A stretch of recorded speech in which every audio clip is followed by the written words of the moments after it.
This is Sam. This is Paul, and this is Southpaw. A note to our loyal listeners. If you love the show, please support us and help us get paid for our labor by joining Team Southpaw on Patreon. By becoming a member, you'll get access to bonus content like exclusive articles, fight previews, bonus episodes, transcripts of fight studies, and access to our private chat group on Discord. But more importantly, you will help us supplement the cost of the show, the incredible time and energy Sam and I put into making the show, and you'll be giving us some breathing room not only to juggle Southpaw with our day jobs, but also expand Southpaw into other areas. Show your Southpaw solidarity by supporting us at patreon.com/southpawpod.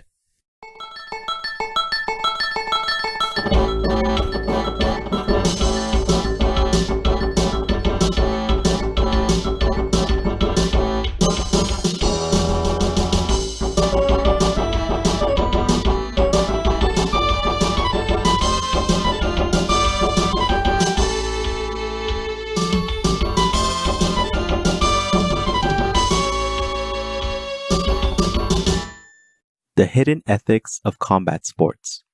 Written by Sam, read by Paul.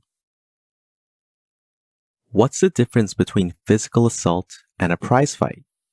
Consent. To so casually dismiss combat sports such as MMA and boxing as being no different than a street assault is to miss the significance of consent entirely. Consent isn't about the outcome. It's about the process of the outcome. This knee-jerk bias against combat sports, however, is no different than how people once reacted to tattoos, extreme performance art, and BDSM. For many, perhaps this is still the reaction. Consensual fighting, in legal and historical terms, is known as mutual combat and perhaps predates any written history. In spite of what the UFC would like you to believe, it is in mutual combat that the origins of prize fighting begins, and not from the forced fighting of slaves and prisoners in the Roman Colosseum. This, however, does not mean the practice of forcing prisoners to fight for entertainment and profit ended with the Romans. Wrestling and early boxing existed as sports prior to the Roman gladiators, with cave drawings that go back over 15,000 years. There are Egyptian sculptures with depictions of boxers and spectators that go back to 1350 BCE. Wrestling was added to the ancient Olympics in 708 BCE and boxing in 688 BCE. Then came the Roman gladiator period, 105 BCE to 404 CE. This is where the sport of mutual combat nearly died. The forced fighting of slaves and prisoners in the Colosseum replaced mutual combat as a spectator event. Then the lack of consent became synonymous with spectator combat. When the Roman government eventually abandoned this practice, the people no longer wanted any part of it either. Spectator combat's association with cruelty was too strong, and eventually, even the sport of boxing was abolished in 393 CE. Romans knew the barbaric gladiator fights, which is what it's still called by prison guards when they force inmates to fight, were wrong. Just as in the founding of the United States, people knew slavery was wrong. When you purposely rob people of their freedom, it leaves a legacy of suffering and shame. In the case of mutual combat, not because of similarities in principles, but because of visual similarities, prize fighting disappeared into the annals of history along with the gladiators. Like any beacon of freedom, it never completely went away. It existed in pockets, in whispers, eventually resurfacing in London during the late 16th century, over 1,000 years later. What was once seen as an extension of slavery became a new sort of freedom, the freedom to fight if one chose to do so. This is when prize fighting also began to have monetary prizes and championships designated by the people involved rather than the government or ruling class. Becoming a fighter was no longer something you were born into. It was something you could choose to become.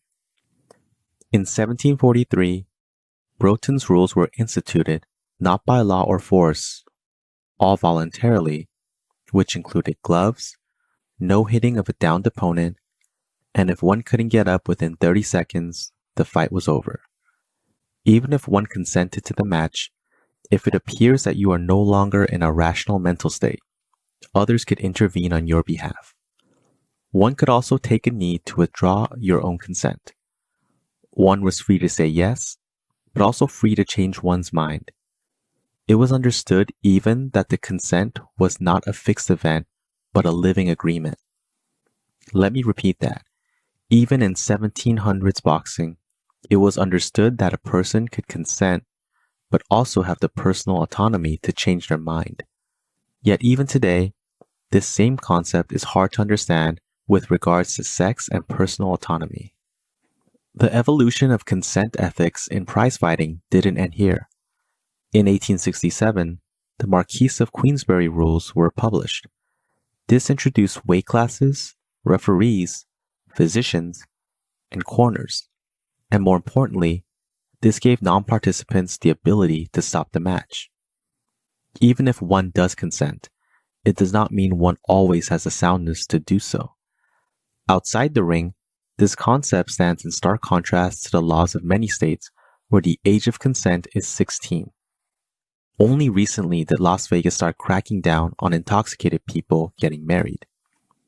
In prize fighting, one has to not only be in a physical and mental state to consent, but to continue to participate, one has to keep consenting. If not, the contest ends. Declaring your consent over and over again like a broken record is an explicit part of the contest, as a referee, doctor, and even the corners will keep asking if you want to continue.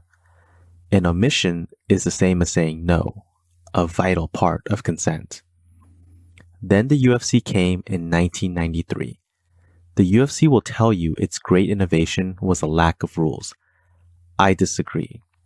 As far as consent ethics is concerned, its greatest achievement was a tap out. You could take a knee in boxing or say no more, and the fight would end. But this was considered more of a loophole, not a legitimate way to beat an opponent. Perhaps the most famous example of this was Sugar Ray Leonard versus Roberto Duran II in 1980, where Duran told the referee, "No mas." This was considered cowardice at the time by both fans and commentators. In MMA, tapping out is not only seen as honorable, but as an essential component of the sport. The unspoken mantra of every MMA fighter is, "I choose to do this, and I choose when I'm done." But the unified rules go back even further. Verbal submissions, yelling, no response, not fighting back, or if you're in a submission and you aren't moving or not physically responsive when the referee touches you, all means stop. Not only does no mean no, but so too, silence or a lack of response. Consent requires an action, but withdrawing consent does not.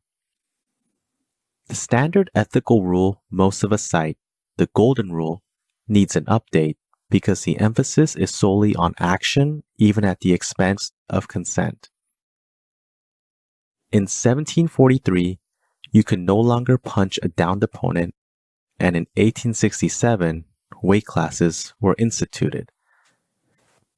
Today in society, many people still don't understand or choose to scoff at the idea of not punching down.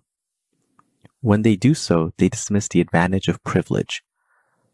Where are Broughton's rules, or even the understanding that rules and norms need constant revision? On May 26, 2000, Congress enacted the Muhammad Ali Boxing Reform Act, which gave boxers more protection and more autonomy as fighters. This is why so many MMA fighters are asking to go to boxing. More autonomy equals more rights, more transparency, and better pay. Exploitation works even if there's consent when the participants don't know what they were consenting to. Was it under duress? What runs counter to the macho stereotype of prize fighting is its open willingness to change. We as a society should be open and willing. In fact, we should be better than prize fighting. However, consent ethics in prize fighting is far from perfect. Prize fighting still lacks unions and collective bargaining rights that are standard in all other major sports. And in the UFC, athletes are neither employees nor independent contractors, the worst of both worlds. Yet, I would argue, the world outside of fighting, our day-to-day world, has yet to catch up to the standards of consent in prize fighting. If you find prize fighting to be too primitive, then how primitive are we? Even allies of consent may have a too simplistic definition of consent and autonomy in comparison to what already exists in prize fighting. Prize fighting has done much of the legwork, if we're willing to look past the physicality.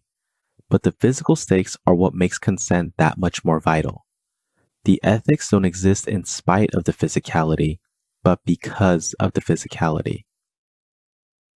Perhaps part of why conceptions of consent improve quickly in prize fighting after its revival compared to elsewhere is because it initially only affected white men. As a spectator sport, everyone saw the consequences. Perhaps this is why in the history of consent, boxers were taking knees in prize fights before African Americans were given their freedom in the United States. This isn't an ironic fact, it's an embarrassment. No mas today would no longer be newsworthy because it happens all the time in boxing. It has become an encouraged fixture of the sport. Protect the fighter. We get it. It's his body. It's his literal skin in the game. He has the final say. Yet, why is this so hard to understand when it comes to women's bodies? Consent is not just about fighting or sex. It's whenever we don't take no for an answer, when we ignore someone who asks us to stop, or when we sense someone wants to say no but they can't, so we push them. We insist. We have to get our way. It can be as common as grabbing someone by the arm, or patting someone on the head, or placing our hands on their shoulders without their permission because we know we can. When we take an omission as a yes, regular life can be the opposite of prize fighting in the worst ways. You might not feel like this is a daily occurrence in contemporary life, but understand this is an everyday feeling for many among us. There are women, people of color, and LGBTQ folks where this feeling is the norm. And if they feel this daily, then perhaps it is we who aren't paying attention. Because it's not always sex, it's not always physical violence, so we think that makes it okay. We think that makes it normal. The scenarios may vary, but the rules of consent remain consistent. The most famous rule of Fight Club is to not talk about Fight Club. But the most important rule fans of the movie seem to forget is about consent and the withdrawal of consent. To continue to fight after consent is withdrawn is a violation, and nothing illuminates this better than a fight. It's why fighting is a convention in movies, because fighting is a metaphor. Struggle is in our bones. Then what is the greatest lesson fighting is trying to teach us? What is the morality tale that we have missed for thousands of years? That before we understood killing was wrong, or stealing was wrong, perhaps the first thing we learned was making others do something against their will was wrong. And it's a lesson we keep missing. Rather than the ubiquitous ethical question about people and trolleys, perhaps it's more useful to ask ourselves, what's the difference between physical assault and a prize fight? Because the answer to that should be consistent in all that we do, and more importantly, don't do. This is why the golden rule is incomplete, because it doesn't account for consent.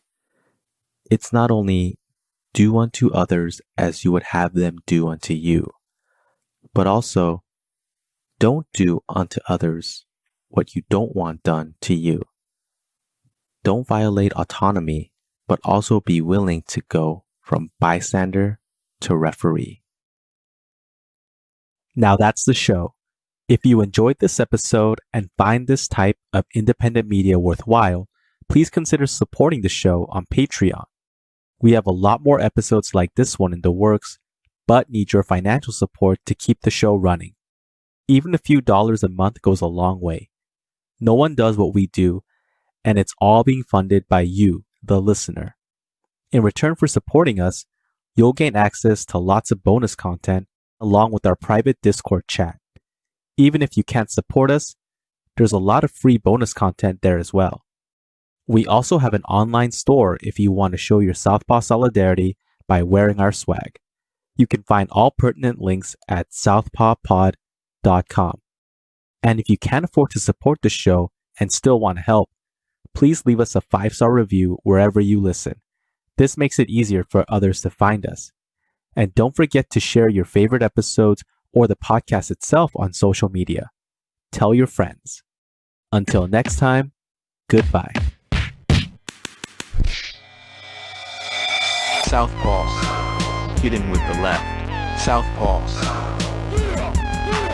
Sam. Paul. Southpaw. Southpaw.